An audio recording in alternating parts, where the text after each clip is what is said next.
Welcome back to this week's episode of Be Bolder. I hope you enjoyed last week's episode with Lindsay Amico, mindset coach. And if you didn't have an opportunity to give that one a listen, please go back and do. It's one of my favorite episodes that we have recorded to date. So please give that a listen. I think it is downright awesome.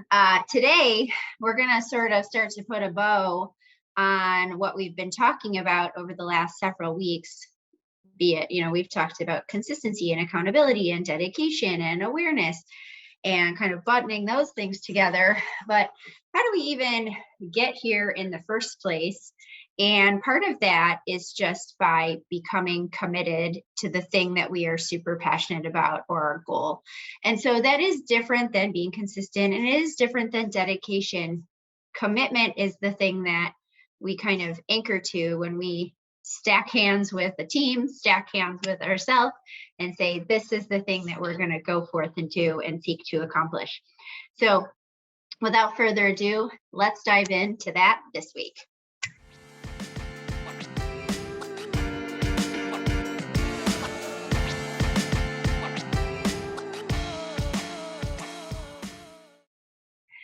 So this week, we're going to talk a little bit about commitment. Commitment is that thing, like I mentioned, where we're stacking hands in the middle and jumping in and going forth to hold ourselves accountable and be consistent and be dedicated towards the goal. We're going to be acutely aware of ourselves and the relationships around us. But how did we even get here in the first place?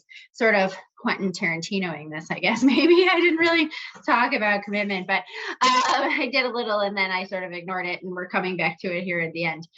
So commitment is that thing that's sort of driving us, that beyond just the why, beyond just the passion, it's the why plus. And so we have dedication, which is sort of, we're dedicated to this mission because of our goal, but we're committed to accomplishing something because we either believe in it, we fundamentally know that if we do something, it's going to change the world. We believe that we can alter or improve our lives or the lives of those around us, whatever that's going to be.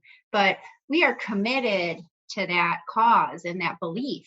And so we have to think about that.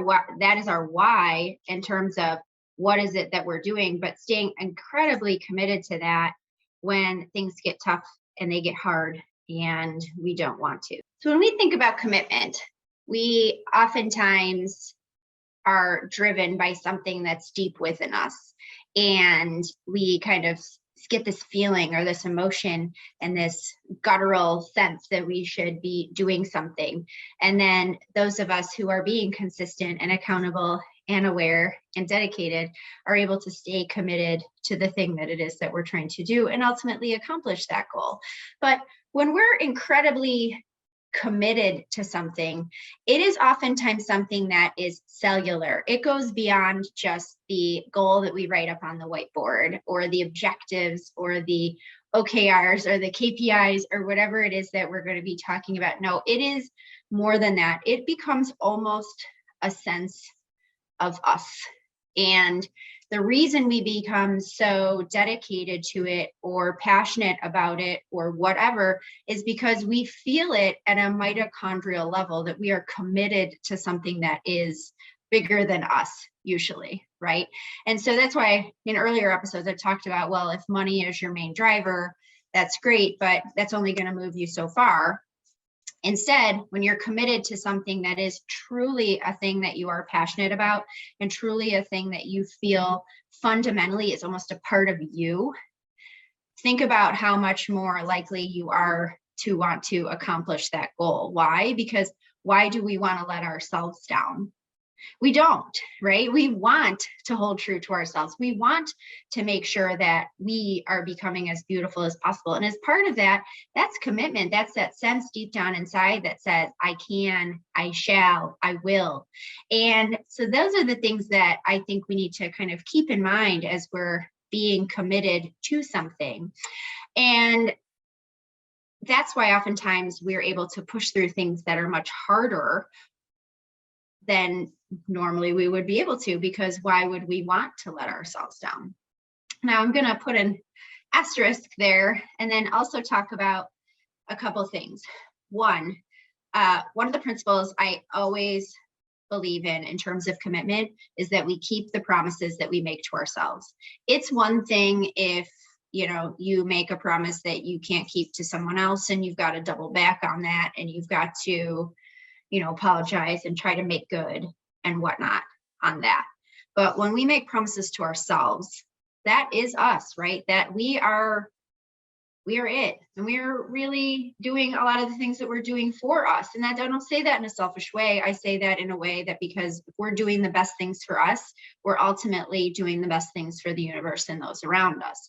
So we cannot breach the promises we make to ourselves, the ones that we are truly, gutturally, cellularly committed to.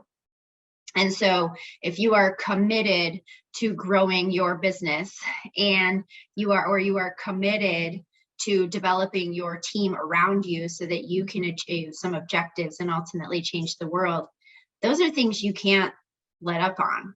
You have to be consistent, and you have to hold yourself accountable. You have to be dedicated to that goal, and you have to be incredibly aware of whether or not that's unfolding appropriately around you. And so I say that because I think a lot of times the first thing we do is we break the promises that we keep to ourselves. We can't be doing that, right? We cannot be breaking promises to ourselves because we're letting ourselves down. We're not producing the best work that we can for ourselves. We're not being our best selves. And ultimately, we're actually doing a hindrance or harm to the universe because we're not putting forth our best efforts. So definitely in terms of commitment, we have to keep the promises that we make to ourselves. Now, I will put a second asterisk in true legal form here, but sometimes we make promises to ourselves, or we become quote unquote committed to something that we're not actually feeling on a cellular level, right? We're not fundamentally believing in it. It doesn't necessarily have a cause behind it. It's sort of a thing that we say that we want to do, and we start marching towards that goal. And maybe we're being consistent about it. Maybe we're being accountable to ourselves, but at some point it becomes much harder to push through some of those things. It becomes harder to be consistent and aware and dedicated and accountable. And why? Because sometimes the promises that we make to ourselves, or the things that we commit to, aren't actually those things that are woven into our cellular core, right? So what do I mean by that? I mean, I'll give you an example. A few years ago, pre-pandy, I was training for a half marathon. I was still doing CrossFit 6 days a week. And I said to myself, I am going to stay committed to also doing yoga, hot yoga, for clarity, which is, it's different than just morning wake up stretch, find your body, find your center. It's 1 hour of sweat and abuse sometimes. And I was like, I'm going to do this too. And why was I doing this? I think I wanted to lean out a little bit more. I believed that maybe some of my smaller muscles would become stronger. And those are valuable things if I had some goals related to CrossFit. But it got really, really hard because I, at the time, also had basically like 3 full-time jobs. So one can't really manage all of that, work out, train for a half marathon, do CrossFit 6 days a week, and then also find an extra 3 hours a week, not including travel time to and from, showers, all that, to do hot yoga. And so I can remember being in therapy saying to my therapist, well, I have to go to hot yoga today. And because I said that I would do it and I committed to doing it. And she was like, well, why did you commit to doing it? And I was like, because I committed to doing it. And she said, well, your commitment to that is great. She said, but if there's not really a why behind it that you're feeling on a deep core level, why are you doing it? And so I was like, oh, and she goes, this is one of those promises that isn't really a promise that you need to keep to yourself. It's a workload thing that you added to your plate to put more on top of, instead of actually having a goal or an objective. And I was like, oh, bingo. So I say that because sometimes we just put things on our plates because we say yes to too much. And we probably shouldn't. And I'm the first person who's guilty of this, to say yes to lots of things, because I have a lot of unique skill sets and I get excited about a lot of things. And I think we all do, right? But we can't do that. We have to stay very, very focused on the things that we are truly committed to, and the things that we feel from our core that we should remain committed to, because we believe in them, because they are ultimately producing something that's bigger than ourselves. And so that, to me, is the quintessential, why am I doing this? What am I stacking my hands with my team members or myself on to say, should I or should I not do this? And how are we going to embark on it? Let's create a plan and let's make this happen at all costs. Reasonable costs. Your health is never one of those things that's worth jeopardizing. But, we all have to make decisions and sacrifices to get things done. And if we're committed to making it happen, and we've sometimes got to be gritty and resourceful and figure out how to make things happen, bend space and time to accomplish it, that's where the commitment comes in. That's not just being consistent, that's being one more level deep, which is commitment. So short, sweet, to the point type of episode this week. But next week, we are going to round out this block, and we will end up taking a break for a few weeks and then coming back to it.